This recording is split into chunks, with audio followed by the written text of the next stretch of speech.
मंडळी नमस्कार. ब्रह्मांड पुराणानुसार अन्नदान करणाऱ्याचे आयुष्य, धनसंपत्ती आणि त्या व्यक्तीच्या तेजामध्ये वाढ होते. अशा व्यक्तीला स्वर्गलोकामध्ये जागा मिळते. पद्मपुराणामध्ये अन्नदानासारखे दुसरे कोणतेही दान श्रेष्ठ नाही असे सांगितले आहे. भुकेलेल्याला अन्नदान केल्याने व्यक्तीला या लोकामध्ये तसेच परलोकामध्ये सुखाची प्राप्ती होते. अशा व्यक्तीने ज्या गोष्टीचे दान या लोकामध्ये इहलोकामध्ये केले त्याचेच परलोकामध्ये डोंगर तयार होतात आणि स्वादिष्ट भोजनाची त्या व्यक्तीला कधीच कमतरता भासत नाही.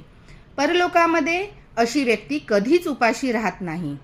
अशा अन्नदाता व्यक्तीला देवता तसेच पितरांचा आशीर्वाद मिळतो आणि चुकून झालेल्या पापांपासून अशा व्यक्तीची सुटका होते. अन्नदान हे आपल्या कुवतीनुसार आणि सोयीनुसार केले पाहिजे. अन्न हा जीवनाचा मुख्य आधार आहे. हिंदू धर्मामध्ये अन्नदान केल्याशिवाय कोणताही जप, तप, यज्ञ इत्यादी पूर्ण होत नाहीत.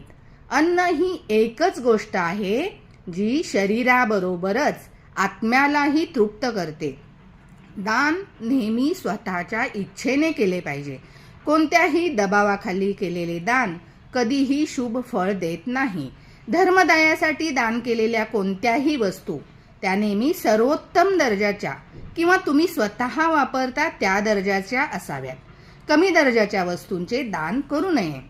अपात्री दान करू नये म्हणजे गरजू आणि पात्र व्यक्तीलाच दान करावे.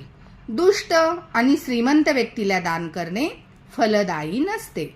ब्राह्मणाला दान द्यावयाचे असेल तर ब्राह्मण सात्विक, सदाचारी आणि ईश्वरभक्त असावा हे लक्षात ठेवावे.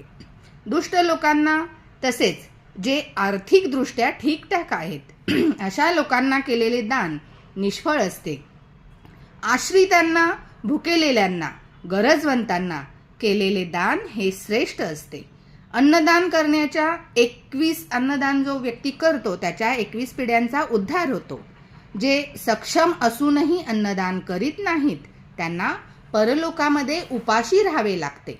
अन्नदान करणाऱ्यास स्वर्ग आणि शिवलोकामध्ये जागा मिळते.